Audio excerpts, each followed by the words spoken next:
properly by my introduction to tonight's guest, Tim Parks.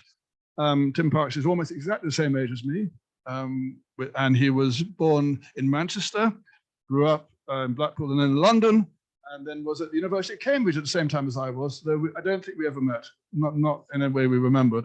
But he was much smarter than me because he went on to do postgraduate work at Harvard. And after Harvard, where he met his to-be Italian wife, he and the new Italian wife moved to Italy in 1981. And you've been here ever since, in Verona up until about 10 years ago, I think. Until the separation use your microphone. From the wife. Use the microphone. Tim. My present wife is this. I wouldn't like her to feel that we were still with the past. And those who read the book will have met Ellen because she's one of the protagonists in Hero's Way.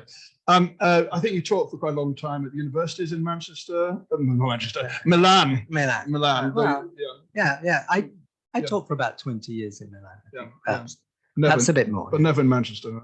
No, heavens. And in between doing all those things, Tim read a lot of books. I think 18 novels and counting, including Europa, which was nominated for the Booker Prize back in the 90s. But he's also done a lot of nonfiction, including several themed on his experiences in Italy, Italian neighbors, Italian education, season with Verona, following the ultras around, Italian ways, and so on. But if that wasn't enough, he does a lot of journalism, writes for the London Review of Books, New York Review of Books, and he's also translated lots of Italian novels, Alberto Moravia, Antonio Trabucchi, Italo Calvino, but also classics like Machiavelli and Leopardi. So he kind of writes quite a lot. I should say that somebody who writes that much obviously has never had a great success, because when you have a great success, you can ease off a bit. I think that's not happened to me. I think some of them have done pretty well. Don't undersell yourself. But so the structure of the evening, I just need to ask you a question. How many in the room have actually read some or all of Hero's Way? Can I show of hands? Wow. Oh yeah, good on you. Right. You do what you're told in the What's On newsletter. Pleased to see that. Anyhow, so as we've done before with the Meet the Author, we start with a discussion about the book, and Tim and I will introduce the book and talk about it a bit, but then we will have a moment when you guys can ask the questions you're burning to ask the author about the book you've just read. And when we finish doing that, which will be the first half, we'll seamlessly morph into a wider discussion about Tim's life and times as a writer, living an English writer living in Italy. Okay. Is that right? I'm ready. I'm ready now. I'm ready. Yeah. Okay, you're introduced, Tim. Now, I'm going to this bit be prepared before the rest will be improvised. I'm going to ask you just to say a little bit about Garibaldi and what this book is kind of about, and then perhaps read a little bit. Yeah. Okay. A little bit about Garibaldi. I should say first, thank you for all coming along. It's really extraordinary to see a full house these days. I'm delighted. And thanks obviously for Simon for this invite. To say a little about Garibaldi is really like, I don't know, it's saying a little about something absolutely enormous, because it must be one of the most exciting, adventurous, bizarre, and at least up until 1861, successful lives that have ever been lived. And Garibaldi was certainly, at a certain moment in the 1860s, probably the most popular man on the planet. So that when he visited London, I think in 1862, they claimed that as many as 1 million people came to meet him in the city centre. In fact, the city was deadlocked for the whole of a day because the number of people who came to see him. So it's an extraordinary life. He's born in 1819 in Nice, which was at that time part of Piemonte, or rather the Kingdom of Sardinia, as it was officially called. His father was a ship's captain. He himself gave up school probably at about age 12, sailed with his father, and then sailed with ships all over the place. It was on a visit, I think he was in the Far East, when he met a group of European liberals and decided to dedicate his life to liberal causes, that is, to freeing people from tyranny, freeing the Italian people, but also other people. He rather naively got involved in a revolt in Genoa, and was he wasn't actually captured, but they found out that he was involved. He was sentenced to death in absentia, and he escaped to South America, where he then built up an extraordinary reputation as a guerrilla fighter in various wars. The Rio Grande Republic was trying to break away from Brazil, and he fought for them. And then he fought for Uruguay against Argentina. It was a crucial experience, particularly in Uruguay, that he built up something called the Italian Legion, which was built up of Italian expatriates. And it's an interesting thing if one studies the Risorgimento, that whole process by which Italy becomes one nation, that very often the people involved in building it were people who had been exiled or been abroad. And it was only being exiled and being abroad that Sicilians and people from Lombardy and Tuscans and Venetians all got together and felt they were Italian. I mean, in Italy, they obviously feel that they're in an antagonistic relationship with each other, but when they're abroad, they felt Italian. And the Italian Legion that was built up in Uruguay was quite important. Finally, there was a amnesty for those who had been plotting for Italian unity, and Garibaldi returned in 1848, exactly as the 1848 revolution was going on. He returned with 200 of his Italian Legion. They landed in Nice, and he offered his services to Piemonte, which was at war with Austria. Piemonte refused. He offered his services to the Republic of Milan, which accepted, and he won a few battles against the Austrians around the lakes before the Milan Republic collapsed. But the Roman Republic was declared at the beginning of 1849. And Garibaldi, it's an extraordinary story. I mean, you have a man who's been away from Italy for 20 years. He comes back and spends all his time going around trying to form a private army. He had to pay the army, he had to find clothes for them. And people were constantly moving him on, but nobody was actually arresting him. So it's a very bizarre. I mean, if you imagine today somebody moving around trying to form a private army, you know, there would be trouble. I mean, there was a certain amount of trouble, but he moved down to Rieti. I think he had something like 400 men at that point. There was much debate in the Roman Republic. I won't go into details about them. It's a very complicated piece of history. But eventually there was much debate about whether they wanted Garibaldi in there. But then when it became clear that the city was going to be under siege from the French, and also the Neapolitans were moving up from the south, and the Spanish were arriving as well, because the Pope had asked all armies of Christendom to come to his support. They invited Garibaldi into the town, and he marched into the town with his men who had no particular uniform, which was a problem. It was a problem. It was always a problem, the relationship between the volunteers and the regular army. There was a regular Roman Republic army formed from the ex-papal army. In any event, he came into town riding side by side by a tall black man, which caused a huge sense of not scandal at all, but it was extraordinary to see this. A man who used a lasso. His name escapes me now because it's quite hard to pronounce as well. Alas, he was killed on the second to last day of the Republic. The Republic was attacked by the French. There were some battles There was a first battle with the French army, which thought it would just walk into the town. And in fact, the Roman Republic put up an excellent defense, and Garibaldi's section in particular chased the French out of town. It was the first time Italian volunteers had beat a professional army in the field. And it caused a huge sort of earthquake around Europe to hear that the French, because the French army was major, had been beaten. The French then, we remember that France also was a republic and had in its constitution a clause that said they would always defend other republics. But the problem was that they were also very Catholic, and they wanted the support of the Pope. So they besieged Rome, and they put Rome to the sword pretty much with very heavy cannon fire.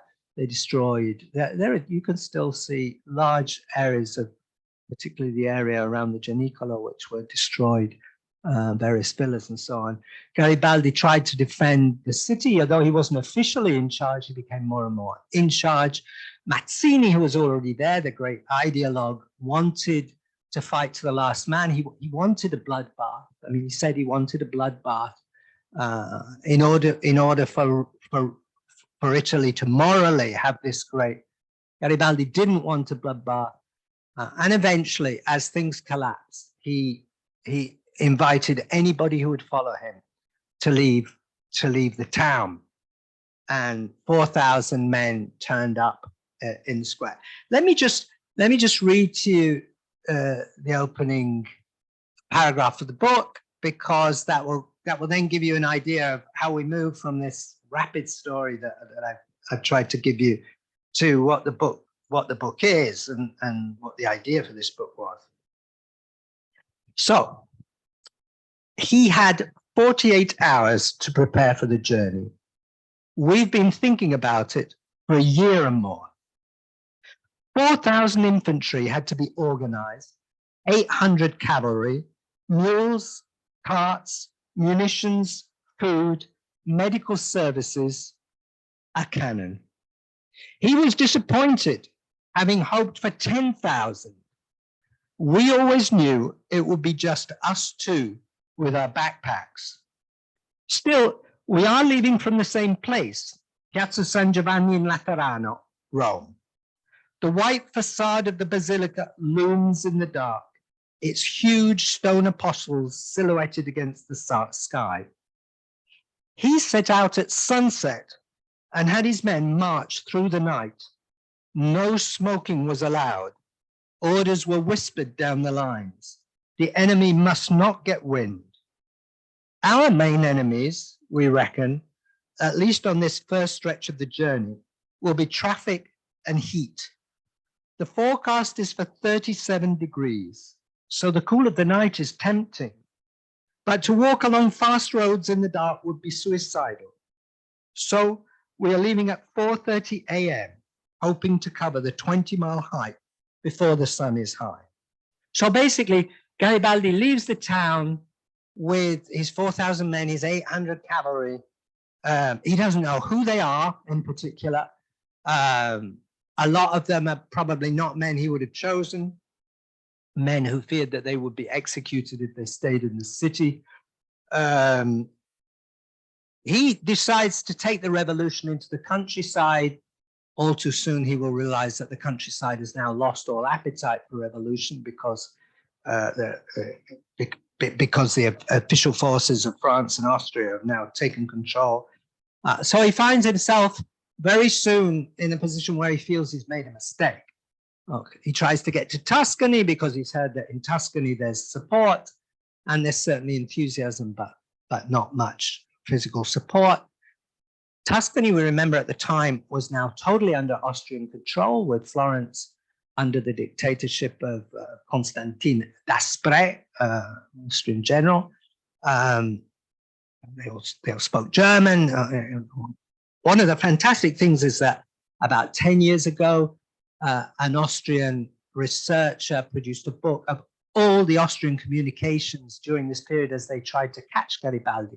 Garibaldi then decided he would try to get to the Venetian Republic, which was still holding out. That's a very long way.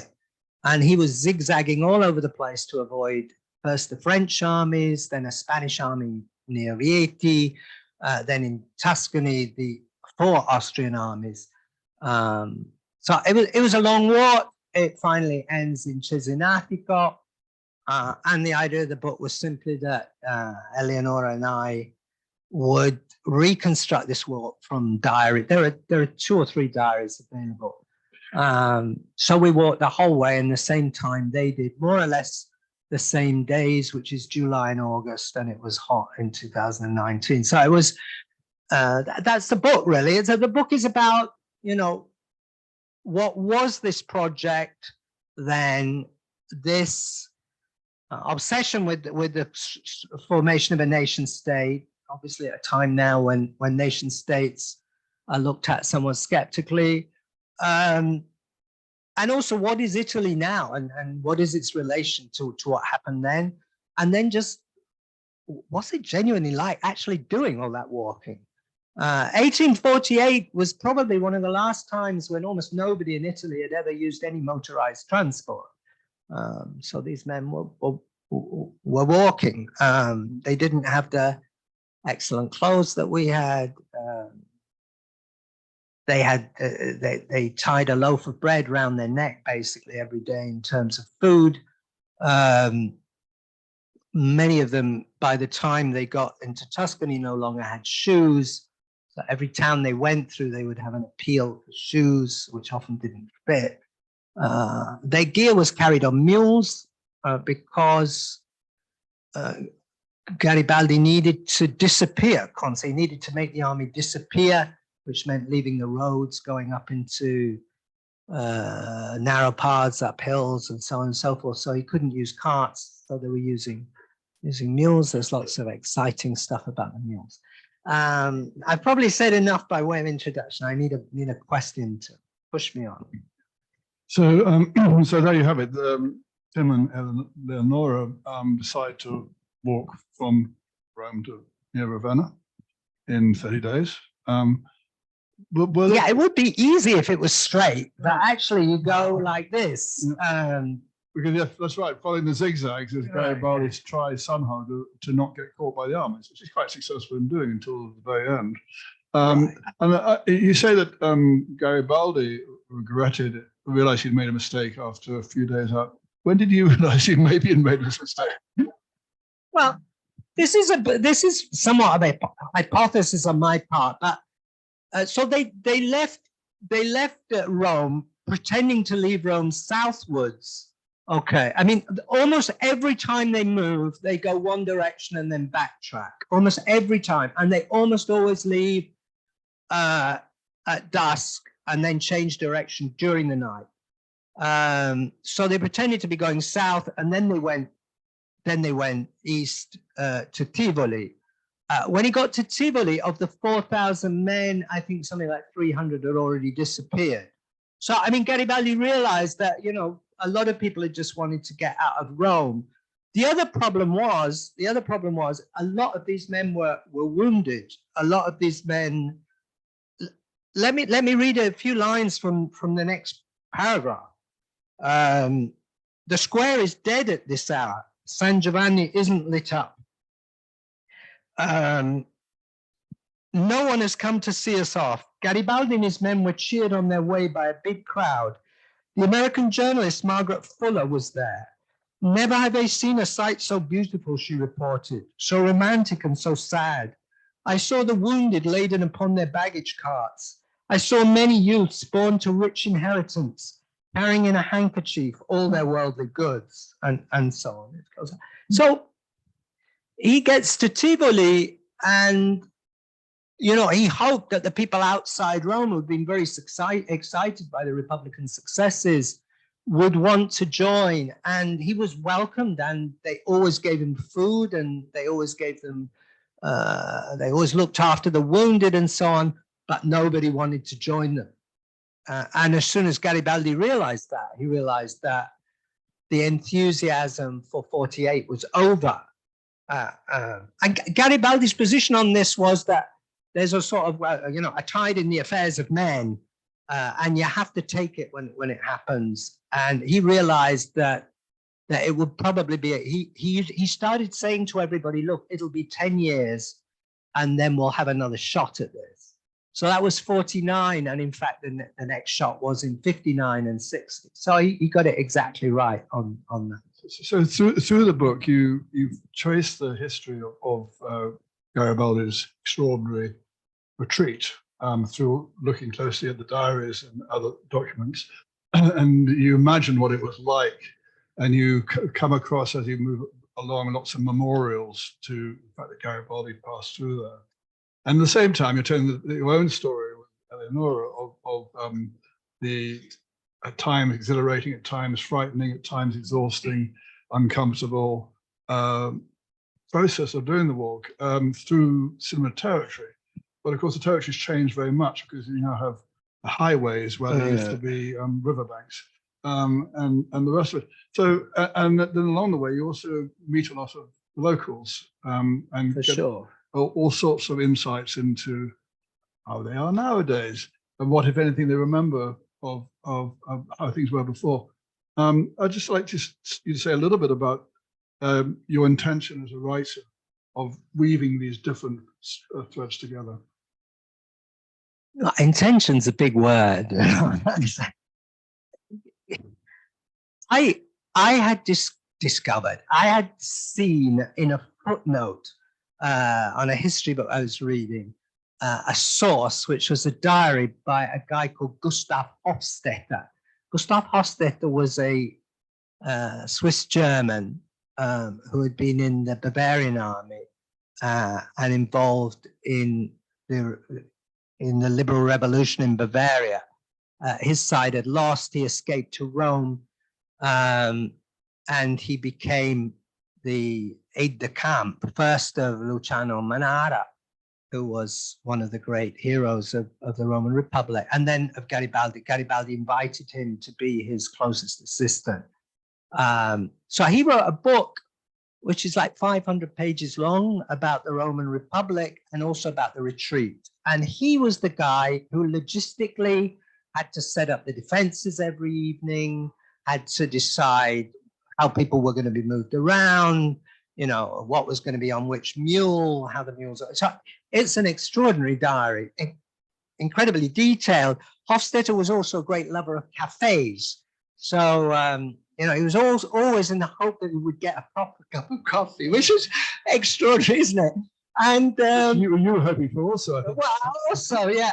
Well, we were, because it was so hot, but it was also very hot for them, and they suffered a lot from the thirst. Obviously, they didn't have plastic bottles, you know, they didn't have any way of carrying water, so they depended on wells and so on and so forth, and the animals as well, of course. So Hofstetter, for example, in Poggio Mirteto, I don't know how many of you are familiar with Poggio Mirteto. It's a little town not too far from the Tiber.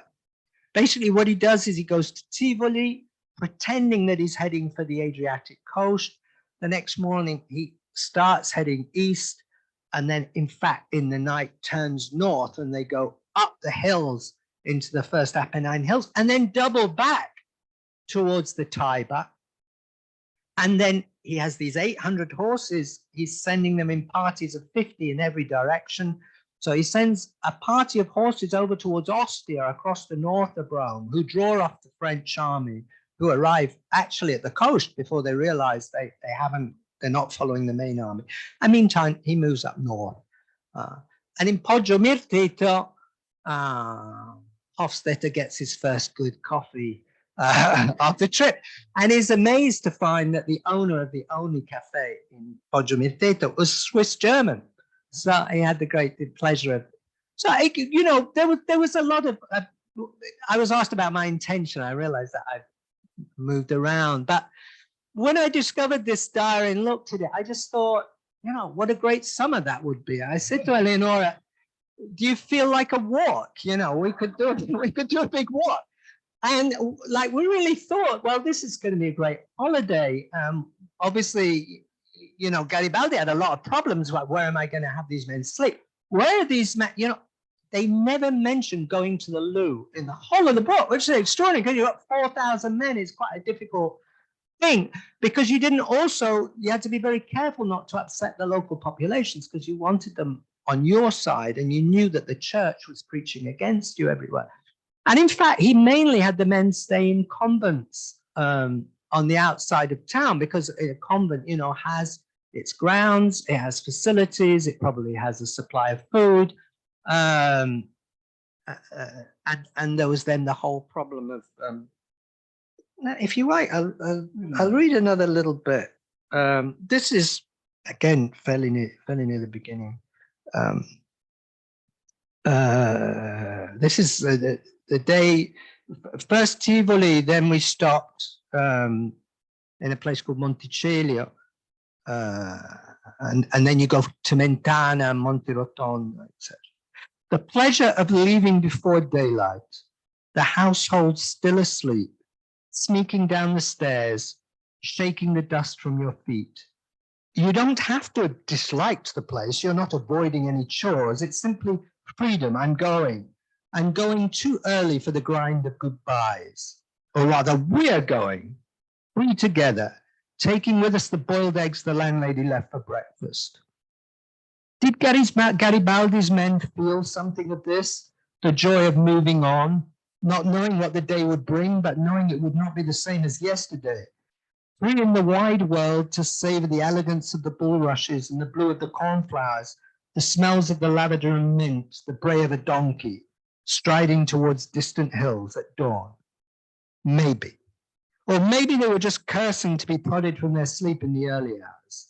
Getting going is the toughest moment, Hofstetter writes. Today we have a list of places to visit, to start with the monastery just outside Montana, where Anita and Hofstetter told the monks that the men of the, I should have said Anita. Anita was there. She wasn't the only woman. There were 2 or 3 women, 3 or 4 women walking, very few. Anita Garibaldi was his Brazilian wife. She was pregnant. It was a 5th pregnancy. One child had died, so she had 4 children. And she was a major figure. She was a great horse rider and a very important figure in the march, and also in a way a tragic figure, as we may see. The monks were frightened out of their wits, quote from Hofstetter, having been warned how fierce and evil Garibaldi was. Hence were relieved to discover that providing food and wine and floors to sleep on were all that was required. Anita checked the rooms and grounds personally and decided who would sleep where. An illiterate Brazilian mother telling the learned celibates what was what, in her approximate Italian, beside the German officer, Hofstetter, with his German accent, in the name of Italian freedom, Italian unity. But when we arrive in Via del Conventino on the outskirts of Mentana, the monastery is now a hotel, a picturesque pile behind a high wall, glimpsed through a thick cover of pines, oaks, and magnolias. It's 8:20 a.m. We could press a buzzer on the gate, of course, and ask to be let in. We could walk up the drive to reception and explain that we're conducting inquiries into 1,000 and more guests who checked in without a booking on the even of 4th July, 1849, etc. But I feel discouraged. It's just an old monastery turned hotel. Where is the piazza? Where is our coffee? There's so many of the old monasteries that they stayed in are now hotels. Yes, it's extraordinary. I think it's time to let those who read the book ask the question they've been burning to hear the answer to from Tim. So if you're on the Zoom and want to join in at this point, our battery's running low, you can unmute and talk to us and we'll hear you. And if you're in the room, put your hand up and I'll bring the microphone to you so the Zoomers can hear you. We got one right there. Tim, having read the book, I'm interested to know, as you walked along, what you learnt about Garibaldi himself and his wife, and what you learnt about their characters and what they were. You must have spent the whole time wondering about him. Well, the whole project really was, we read something in history like 4,000 guys tried to walk 600 kilometers, and then we move on to the next event. You just think, what was that actually physically like? What did it involve, and so on. So that was part of the project. It was the actual walking itself and the landscape, together with the diaries, that you began to understand first Garibaldi's incredible sense of the landscape, how quickly he understood how to dupe everybody, and also the huge problems not having. He didn't usually have maps of where he was. He used guides. There were obviously no phones, no radio. He was sending groups of horsemen in every direction, and they had to meet. So he had to tell each group where they should try to find him. Often they were away for 3 or 4 days at a time. In one case, 10 days. And so an extraordinary organizational capacity. It was just quite extraordinary how many things he was trying to think about at the same time. He was also writing pamphlets which were being printed and published. A lot of people imagine that Garibaldi, when it came to fighting, would just, there are serious historians who just say, well, it was all a question of enthusiasm and throwing the men into battle. What's extraordinary here is how carefully he avoided battles because he knew the men were exhausted, and he knew there was very little chance of winning a battle. Like when he went to Sicily in 1860, he had 1,000 men, plus obviously, of course, a few thousand Sicilians who quickly came to his aid. But he went straight into battle, because what the volunteer wants is to arrive at a battle and win. And in fact, these volunteers wanted to fight, but he felt they were so badly armed and in such bad physical condition. I think it was his fortitude too, and also as the whole thing proceeded, he just had this. The whole problem was how to get out of this without a total wipeout. By the time he gets into Tuscany, which he thought might rise up, Tuscany doesn't rise up. Then Arezzo is closed. Arezzo was closed to him because they were afraid of Austrian reprisals. So then he goes up into the Apennines, and it was just, how are we going to get out of this? And he got the men basically to San Marino to get most of the men out. It was his extraordinary ability to think on his feet all the time. Seems to have slept about 3 hours a day. So take another one. I have a comment and a question. My comment comes from someone who, like you, has walked a long distance in Italy. I simply want to tell you how much I appreciate it. And I quote from your book. You say, map and territory never seem to match, unquote. How true. My question is this: during the walk, what did you learn about modern Italy, Italian society, that you didn't know before? Yeah, well, I've been in Italy 41 years, so I maybe 42, I could forget, so a certain amount I hope I know. I had never walked through the whole Sabino territory. I had never walked through the eastern part of Tuscany or up in the Apennines. I was shocked to see how depopulated the villages, even in Tuscany, are. You go to Montepulciano, and there's this tourism that's keeping the city very alive and bustling. And you go to Torita di Siena, which is only a few miles down the road, and they tell you the last shop is closing. And so I was shocked by that, frankly. Also, there's an enormous amount of ugliness out there. I remember a conversation with an American in Rome who'd been in Rome for many years, actually. I won't name his name because it might be known, but and he said, the thing about Italy is everything is beautiful. I said, well, I'm not in this suburb where I live in Milan, so there's an awful lot. but talking to people about Garibaldi, if we want to stay on that, or trying to talk to them, it was the feeling that very few people knew anything, and very few people wanted to know anything. In a place called Cantilupo, which is between Poggio Mirteto and Terni, it's got one of those new squares where everything has been renovated to look like a cemetery. You know, that kind of look where everything's sort of marble, you know. And there's a bar called Bar Garibaldi. Yeah, we were stuck there. It was blistering hot, and then trying to get some respite in the shade. So I said, Bar Garibaldi, why is it called Bar Garibaldi? And he said, well, you know, because it's Piazza Garibaldi.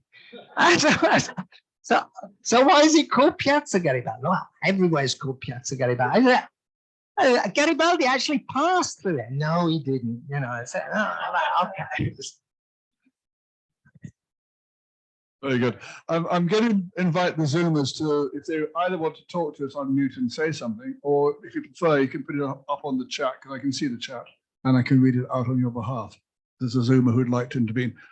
And we've got one more in the room. Tim, how did he get his funding? I mean, there wasn't a computer you could do crowdfunding, so who coughed up for him? The funding was a huge problem. When he left the Roman Republic, he worked out that the government of the Roman Republic, which was not officially surrendering, but telling the French they could now enter the town, basically gave him all the money they had, but this was Roman Republic money. Okay, so that was only useful when, like, in Tivoli and in the area immediately around Rome. Then the French, having gone into the city, said that the money from the Roman Republic needed to have a French stamp on it to be valid. So Garibaldi was actually sending horsemen back with the money in sacks to get it stamped in Rome and then get it brought back to him. But you know, there was no end to the. But basically, he would. The thing was to stop the men from stealing. So he would go to the mayors of the various towns and ask to borrow money. And the idea was that he would borrow money and he would repay. Well, some of the money was actually repaid 10 years later. But basically, these towns were so eager to get rid of them, because not because they didn't like them, but because they were terrified that the army would catch up with them, for example, particularly in Todi, because the French were getting very near. So it was like, yeah, take a certain amount of money and move on, just to get you out of town. And this is basically how it worked. They really didn't have enough. They would always have bread baked for them for free. And that was about it. Okay. One more question, then we're going to broaden the discussion out a bit. Garibaldi at this stage when he was walking? So he had his 40th birthday on the third day of the trip. I think it was in Monte Rotondo. So it was July, I think July 6th or something like that. Yeah. Okay. So in Nice. Yeah. Any more burning questions on the book, or we'll move on a bit? I'll just bring you the microphone. Is it true that Abraham Lincoln wanted to offer him a job as general of the Northern armies? Okay, so in 1860, indeed, after the success in Sicily, he was invited to be involved in the Civil War. He replied, I will only get involved in the Civil War if you give me a sort of written guarantee that the purpose of the war is to end slavery, that is the key purpose of the war. They didn't give him that guarantee, and he refused to go. Okay, because at that point, that wasn't actually the main purpose of the war. Okay, so yeah, it's true. But one of the guys in this book, a guy called Hugh Forbes, There was an ex-British colonel who was involved in the liberal movement in Italy and was in Terni, where he was a commander of some 1,800 men holding Terni for the Roman Republic. And he joins with Garibaldi as they go through, and he's one of the major protagonists. Not an entirely positive figure, but a very eccentric man. He did go to America, as many of these men ended up in America because they had to escape from the Austrians. And he was actually involved with Tom Brown in preparing the revolution that Tom Brown was, but they then fell out. But he wrote a book called, Guerrilla Warfare and Liberal Revolution, Hugh Forbes. Yeah. I'm going to move it along now, because we could talk all night, but that would not be good because some of us have got dinners to go to and things like that. And we've been hearing really quite a lot about Garibaldi, but now I want to move the conversation on a little bit more to meet the author and talk a little bit more about Tim Parks. So I just want to frame this. You've written a lot of nonfiction and also a lot of novels. And one of the things that has been said about your work, and I've experienced myself, is that quite a lot of it is quite personal. It's related to your own life. So that this book, for example, it features your good self and Eleonora, and the physical challenges and all the other challenges of the walk. And some of the novels seem to have been informed by your own experiences in life, which is not unusual for writers that you write about. You know. An example being Italian Life, a modern fable of loyalty and betrayal. So I'm just interested in, as a writer, what your relationship, what the difference is for you when you treat some subjects as non-fiction and others as fiction. So the relationship between the novels and the non-fiction books. Oh, this is a massive question, but if we go back to when I started thinking about trying to write when I was a student, I wanted to be a novelist, basically. I wanted to be a novelist. I had no intention of writing non-fiction at all. At maximum, most I thought I would write essays maybe as well, which I do. So I came to Italy sort of to underachieve in peace after I'd been to Cambridge and Harvard, and then I didn't really want a major job, and I wanted to write, and my books kept getting rejected. I didn't know anybody in the publishing industry at all. I didn't have any contacts. So really, it was about writing. And I think, many people who want to become writers, it's because they're very mixed up, and there's stuff that needs to be sorted out. And writing is a way of gaining control over your life, So in fact, the first novel that was probably the fifth novel I'd written, but it was the one that won various prizes and got published. Tongues of Flame was very much about my family. My father was an evangelical clergyman, and in the 1960s they had become heavily involved in the charismatic movement and speaking in tongues and exorcisms and so on and so forth. So as an adolescent, I would return home and they would be exorcising somebody in the lounge after tea, So, no, really, it was like that. It was a curious mix of sort of vicarage tea and exorcism. And it was at once, they were idealists, but they were also a bit crazy for a while.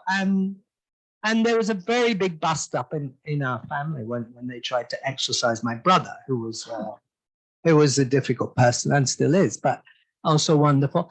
But anyway, so one writes about that. And I've always felt with writing, all good novels are autobiographical in some way. It may not be immediately evident to everybody. I remember reading with some astonishment and pleasure one of my favorite writers, Samuel Beckett, one of the writers who for me in adolescence was just hugely important.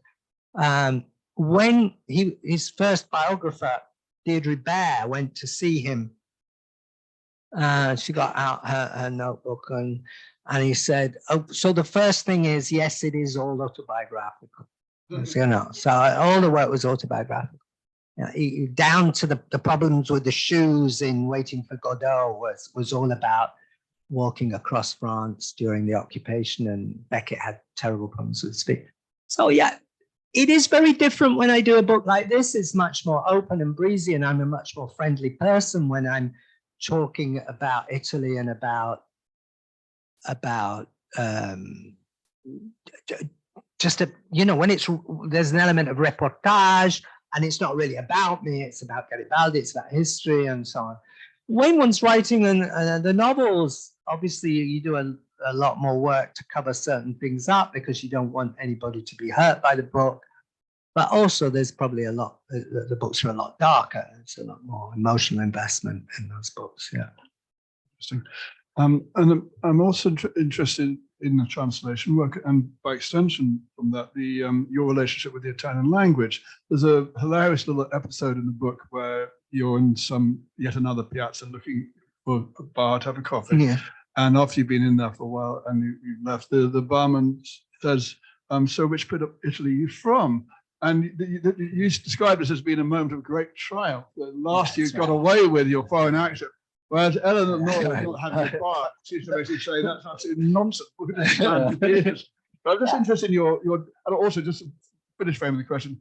I read somewhere that when you first arrived in Italy, you knew no Italian at all, and that for you, as obviously somebody who likes to talk, was a bit of a problem. Thanks for observing that. Your journey in the Italian language. Yeah, no, it's true that I like to talk, and it's true that the first week, I mean, we came to Italy, Rita and I,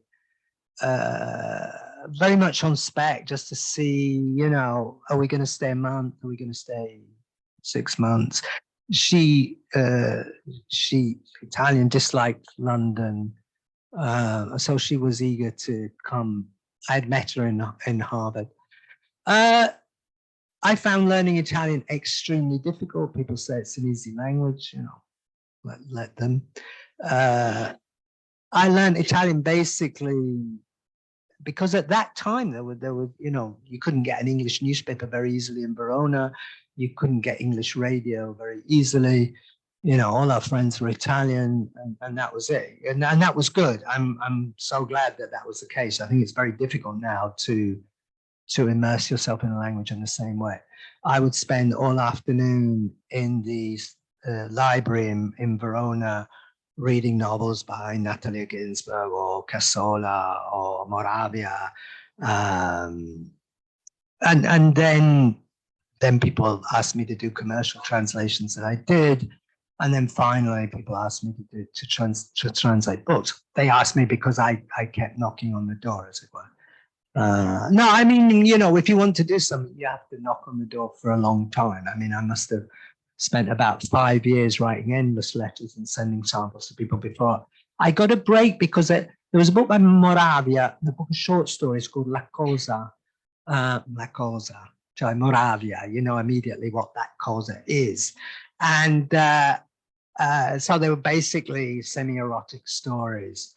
And they'd signed up Isabel Quigley to translate the book because William Weaver had asked for too much. He'd just had the big success with Umberto Eco. And Isabel Quigley kind of left the thing a long time. She hadn't even bothered to read the book before taking it on. And then when she started taking it on, you know, she thought, oh no, this is sex. You know, I can't do this. So I actually became a translator because of the problems that certain people have with, you know. I got a phone call from Secker and Warburg. It was Tim.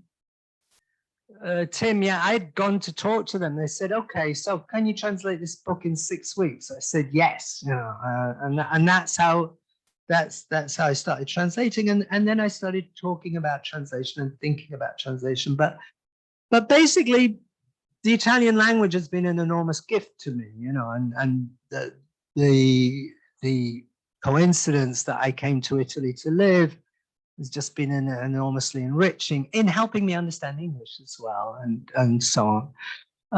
And then I sort of made an academic career out of this whole question of comparing translations and originals and thinking about that. So,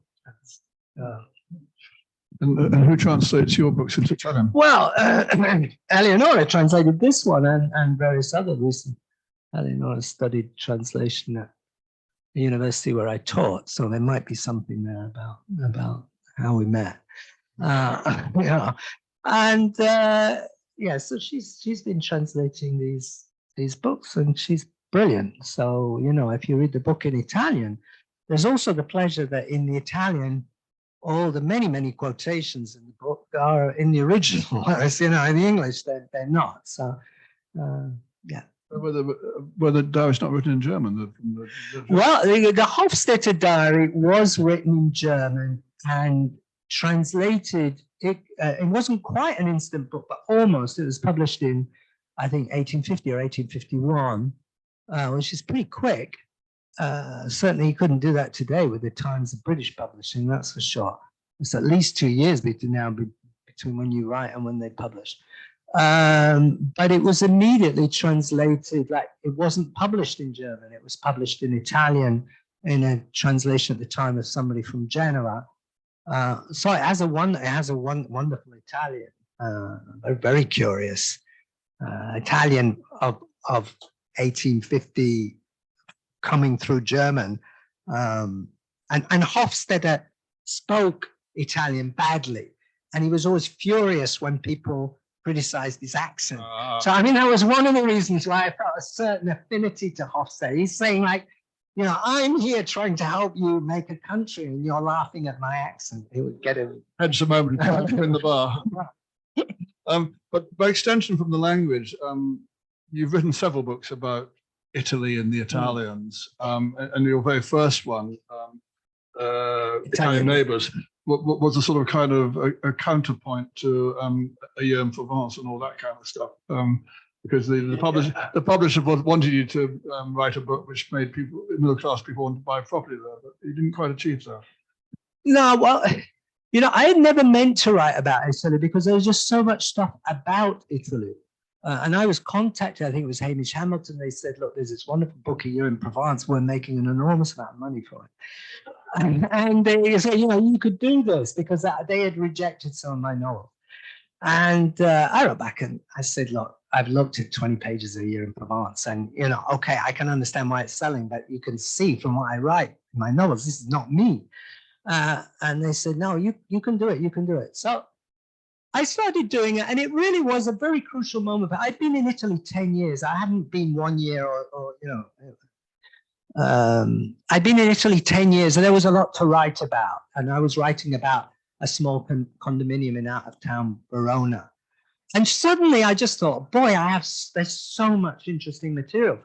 And I realized that I could alternate novels, very intense, but you can't write one after the other. So you need a break, take a year, more than that, write another book. And I sent off the first 50, 60 pages to Hamish Hamilton. They said, you were right, you can't do it.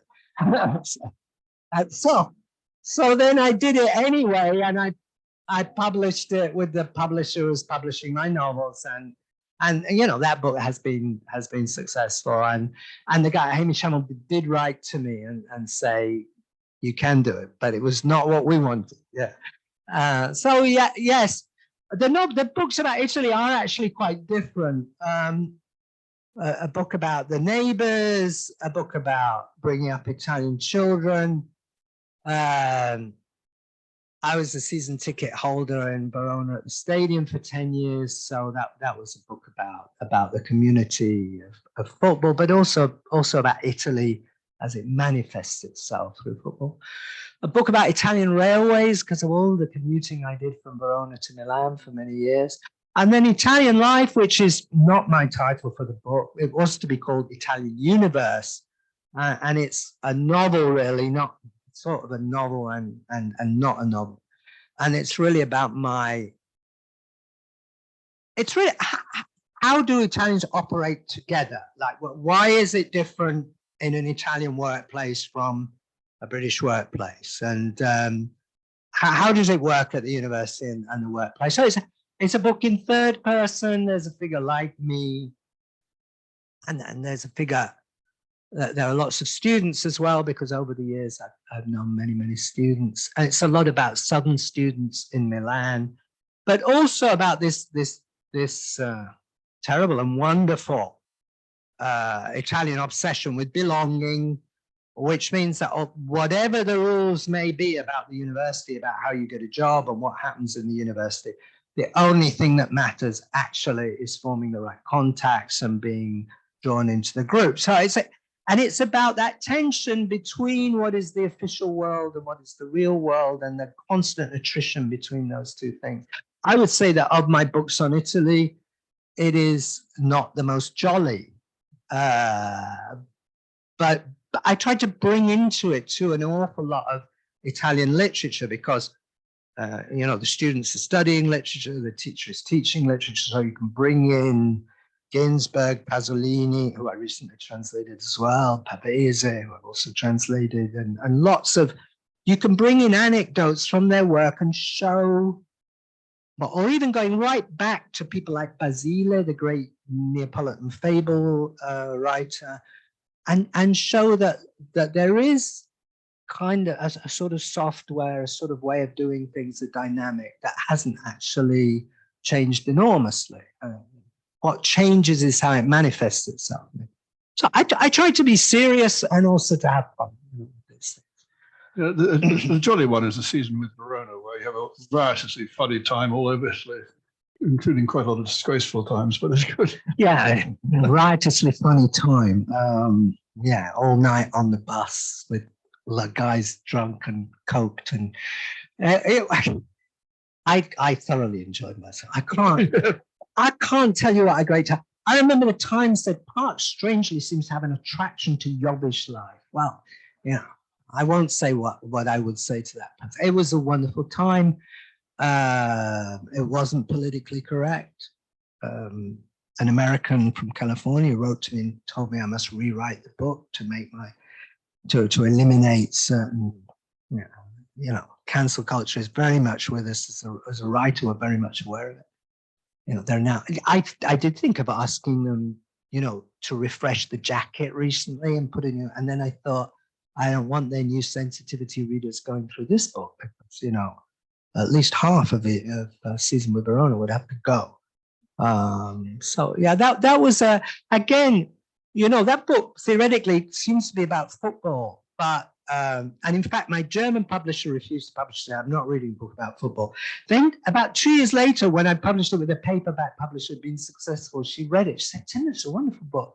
It's not really about football, is it? It's about people." So yeah, you might say that football's not really about football, right? You know, so often it isn't. Certainly not when you lose. The sublimation force, right. Stuff. It's better than war. There's one up on the chat from Zoom, so we will let Monica have a question, which is, what other languages have you studied, please? I'm very curious. Well, studied nothing with the intensity that I've studied Italian. I studied Latin, French, and German at school. I failed in my German and French orals. I always passed only on the written side. I did Latin into the university with some success. But for me, the whole speaking thing was a major issue, and you know, it was a big thing for me when I became fluent and realized that, you know, okay, there is still a bit of an accent, but it, you know, from time to time, people will imagine I'm from the South Tyrol for at least half an hour, you know, so it's all right. Bravissimo.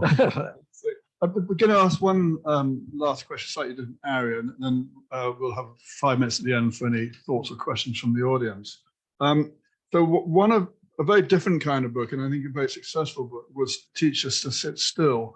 And for those who don't know about this book, Tim suffered from chronic pain, which was the medics couldn't explain. So he went off on a journey of what is nowadays called mindfulness and meditation and things like that, sort of all that. And I haven't read the book. What I read about it is that it's a fascinating story, not only about dealing with pain, but about finding a new way of being in response to it. Is that mindfulness thing a big part of your life, or was it just tell us a bit about that? So how can we face this?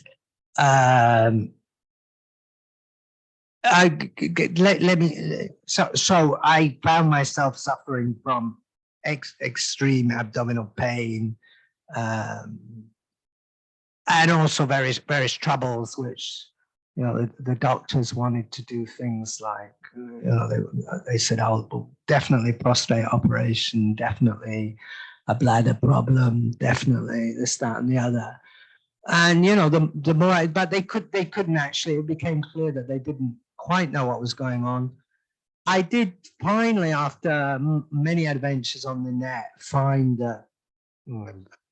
basically something called pelvic pain syndrome that's probably caused just by sitting down and being totally intense for too long, and all the muscles in your pelvic floor but it was very painful. I couldn't sit down. I had to stand up to work, and it was a complete misery. I couldn't sleep a lot of the time. So the way to solve the pelvic pain fellow, and this syndrome has now been recognized. At the time it wasn't recognized. We're talking about the year 2000. So his solutions for this, a guy called David Wise, who again operates from California, and he had had this problem for many years. The solution he offers is anal massage in a, can I actually say that loud? In a clinic in California. And apart from that, breathing exercises, you know, apart from that, breathing exercises and things like shiatsu massage. So I thought we'll start with the breathing exercises, and it worked. You know, it did. It immediately, it didn't solve the problem, but immediately you felt that it was going to the symptom. You know, you could feel like I probably never experienced diaphragmatic breathing until, and you know, I mean, wow, that made things feel a bit better for a while. So and then the guy who was doing some shiatsu is also a wonderful thing to do. I mean, it's just a wonderful experience. And this guy said, well, you know, there's breathing exercise, basically meditation. You should meditate. You know, I come from an evangelical family and loathe evangelicalism and loathe all the sort of spirituality thing that was forced upon me. So I was the very last person to get interested in you know, anything spiritual. But the guy eventually persuaded me to go to one of these Vipassana retreats, 10 days in silence. And it was, you know, it's just wonderful spending 10 days in silence. You think somebody like me who talks so much, you know, it's going to be a problem. No, it's huge. It's just wonderful not having any reason to talk. So, you know, I started doing that, and I just became so interested in all the physical changes and so on, that the problem itself, which had begun to ease off with all this, just really moved into this. You know, I began to discover, for example, that people like Coleridge definitely had the same problem, writing about in his diary. Thomas Hardy definitely had the same problem. All kinds of writers had this problem. I also discovered when people started writing to me after I wrote the book, that loads and loads of translators have this problem. Men as well. Because I think there's this whole tension thing when you're translating. You know, nobody is more tense than the translator. Back and forth between these two texts is a sentence that's stupidly impossible to translate. And you know, so it was very interesting. And yes, we usually go to a retreat once a year and meditate 4 or 5. We try to meditate every morning, but it ends up 4 or 5 mornings a week for an hour after you get up. Yeah. And the pain has stayed away. Yeah. No, it stayed away. Well, do you feel that was? It came back from time to time, but then I just got busy with the breathing. Do you feel that whole episode was in some way a watershed in your life? Oh, absolutely. Yeah. Because, look, one of the problems with being a writer is that one wants to be successful. There is no harder taskmaster than ambition, I think, you know. And you know, I remember there's one very funny, I think probably the funny moment in Teachers to Sit Still, where you know, you're meditating 8 hours a day basically, and you know, you have to learn to escape from your thoughts or keep them at a distance. And you know, I start thinking of the speech that I'm going to do when I win the Booker Prize. You know, I'd been on the Booker list with Europa, and then on the long list with Destiny and stuff.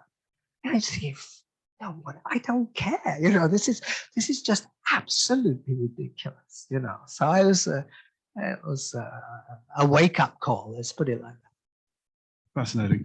Okay, we actually must finish quite soon, but I will just allow 2 questions from the audience. And I've got one from Christine straight away.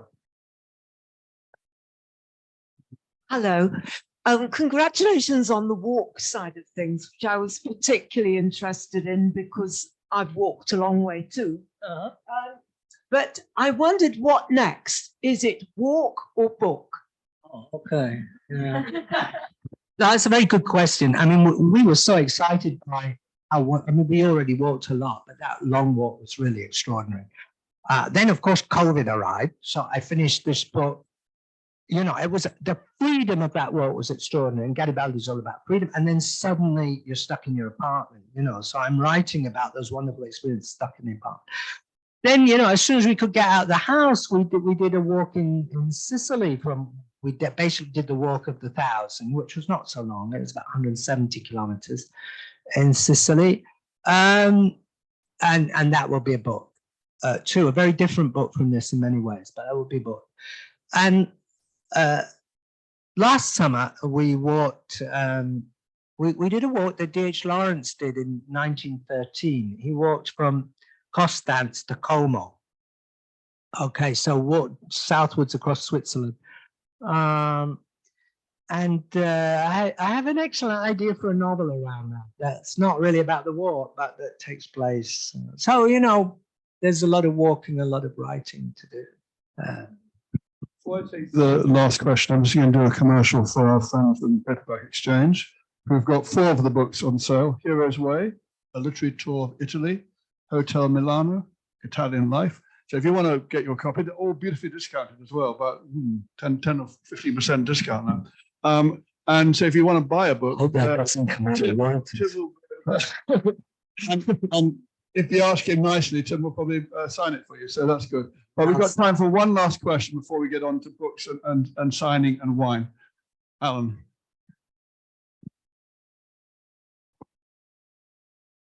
Tim, this is not a question. I just wanted to say that I'm a railway enthusiast, and your book, Italian Ways, the Italian railway experiences you had, gave me enormous pleasure. I've read it actually 2 or 3 times. So thank you very much. Oh, thank you. That's and there's no higher praise than hearing that somebody read That the was book again. very brief. So if there's one more, we can probably just fit it in. Okay, right at the back, and this is really it's the last one.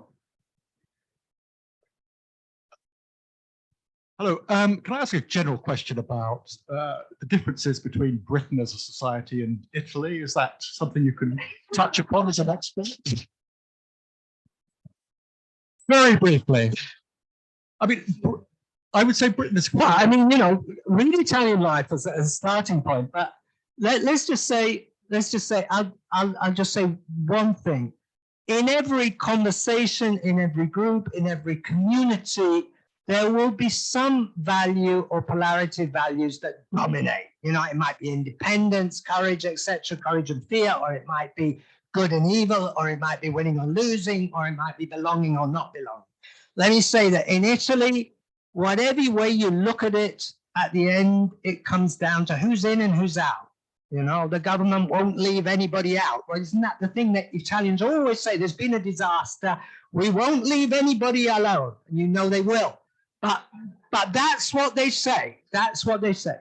In England, it's not about that. In England, it's about, obviously, always beneath these values, there's winning and losing and power. But in England, it's all about being good, right? At the end. But so virtue signaling was an expression that could only come out of the UK, you know, and you know, it is simply the British have a centuries-old tradition in hypocrisy, which is entirely, you know, you go back to reading Ben Jonson and stuff like that, and the Puritans and so on and so forth. So. And now in Britain, they have a sensibility reader who reads my novels and tells me I can't use that word there because it will offend somebody and so on. And that would never happen in Italy. Well, I fear it. Well, but basically in Italy, things happen di riflesso, dopo un periodo, without the same intensity, but they will happen a bit. let's say they will happen a bit, just to be part of the modern world, they will happen a bit. Is there an Italian word for woke? No, the Italians are using the word woke now, so. Okay. I hope I covered that properly. Yeah. I think on that splendid note where we've got it absolutely down, the wonderful solidarity between Italians and us prisoners and how we all get on along so well as a result. We've time to wrap it up and to thank Tim very much for your time this evening. Thank you. Thank you, everybody. And lovely to see you all here in the room and on the Zoom. Good night, Zoomers. Thank you very much for being here. I'm sorry you can't buy a virtual book, but you can go onto Amazon and get them.